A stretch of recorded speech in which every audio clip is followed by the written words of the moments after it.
Manni viidiyoo kana irratti argaa jirtanii magaalaa Adaamaa ganda bokkuu shanitti argama. Kaaree 180 irratti kan ijaarame mana baay'ee ajaa'ibaa gatii madaalawaan qophaa'edha. Yoo harka fuunee akkam jirtan kabajamtoota hordoftoota Dambal Miidiyaa viidiyoo biraa qabadhee isiniif deebi'ee jira. Namoonni yeroo jalqabaatiif gara Facebook peejii keenyaa dhuftan foloo gochuudhaan maatii feesbuukii keenyaa taasisanii jechuu barbaada. Guyyaa har'aa kanallee mana gurguraaf qophaa'e magaalaa Adaamaa ganda bokkuu shanitti argamu qabadhee isiniif dhiyaadhee jira. Akka daawwattan abdii kootii namoonni oomisha keessanii fi tajaajila keessan karaa peejii keenyaatiin beeksisuu barbaaddan karaa lakkoofsa bilbilaa asirratti argamu kanaan nu qunnamaa isin jechuu barbaada. Manni kun kaaree 180 irratti kan ijaarame yoo ta'u, mana baay'ee bareedaadha. Hamma dhumatti erga daawwattanii booda gatii isaallee gara dhumaa irratti isiniif kaa'ee jira waan ta'eef viidiyoo kana hamma dhumatti yoo daawwattan arguu dandeessu jechuudha. Hedduun keessan viidiyoo kana osoma hin daawwatin jalqabuma suuraa isaa qofa argitanii gatii na gaafachuudhaan koomentii irratti barreessaa jirtu. Kanaaf waan ta'eef viidiyoo kana daawwattanii gara dhumaatti irratti ni argattan jechuu barbaada. Namoonni yeroo jalqabaatiif gara Facebook peejii keenyaa dhuftan immoo foloo gochuu hin dagatinaa isiniin jedha. Hamma dhumatti turtii na waliin taasisan affeerraa kooti.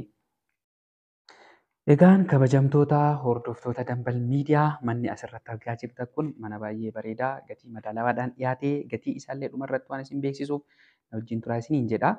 Magaalaa Adaamaa ganda bokkuu shanitti argama. Akkuma viidiyoo irratti argaa jirtan kana haala bareedaadhaan kan ijaaramedha. Manni asirratti argaa jirtan kuni walumaa galatti manni kuni ruumiiwwan yookaan kilaasii 3 kan qabu yoo ta'u kichiniin alatti jechuudha.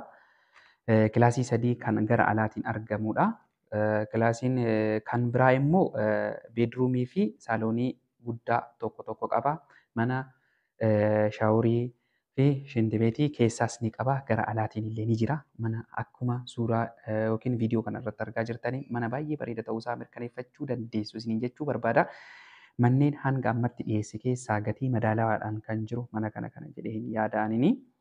Isinillee ilaaltanii murteessuu dandeessu jechuudha. Namoonni bitachuu barbaadan karaa lakkoofsa waatsaappii keenyaa 916 24 32 85 nu qunnamaa isiniin jechuu barbaada.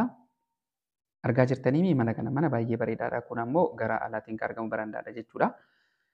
Viyuun isaa baay'ee bareedaadha. Yoo asii gara alaa ilaallu jechuudha barandaarra dhaabannee gara alaa yoo ilaalludha. Kun immoo kilaasii jalqaba irratti argamu. Ammaaf gara keessaa seenee isin agarsiisaa. Kuni namni keessa waan jiraatuuf gara lafaa isinitti agarsiisuu hin dandeenye. Saaloonii isa guddaadha jechuudha. Saaloonii baay'ee bareeda.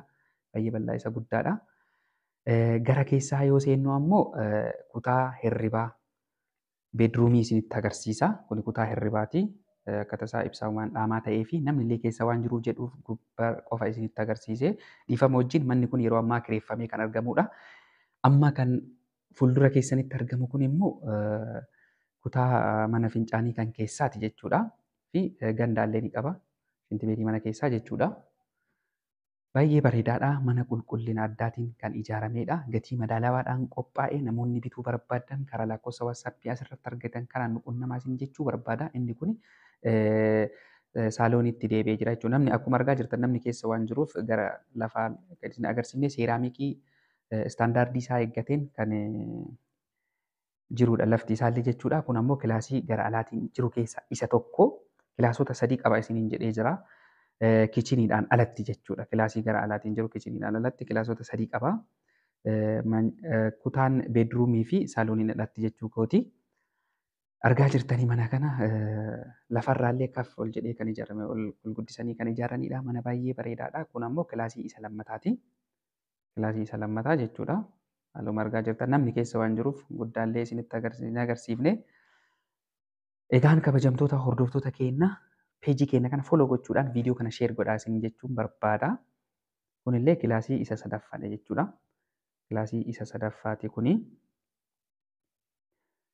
Gara cinaa shintibeetiin alaan ni jira jechuudha. Shaaworii fi manni fincaanillee karaa alaatiin jiru isteetii kanaan ni jira. Akkuma argaa jirtanii. Kichiniillee namatu keessa waan jiruuf hojjetaa waan jiraniif jechuudha. Baay'ee isinitti agarsiisuu hin dandeenye. Kichiniin ammoo gara dhumaa gara balbalatti aanee argama. Viyuu mana kanaa yoo ilaaltan kun haala kanaan ilaalame. Gubbaa isaallee diizaayinii manni kun itti hojjetamellee mana baay'ee bareedaadha. Viidiyoo irraa ilaaltanii murteessuu ni dandeessan jechuun barbaada. namoonni bitachuu barbaadan qofa akka nu qunnamtan isin barbaadna jechuudha.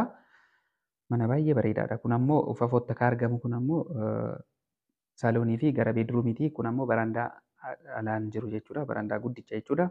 Axirri mana kanaallee akkuma jiran waan seeftii qabuun ijaarameera. Baay'ee ol ka'aadha. Baay'ee bareeda. Argaa jirtanii kan gubbaallee qorqoorroon illee qorqoorroo guutumaan guutuutti qorqoorroo istaandaardii isaa eeggate qorqoorroo adaamatti fayyadamanii kan ijaaranidha.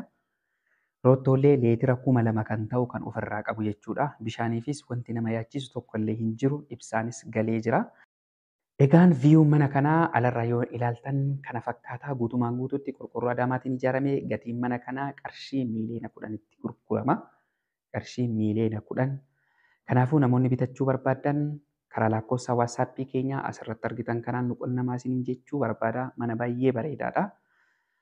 Horaa bulaa deebanaa fayyaa ta'aa isiniin jechuu barbaada.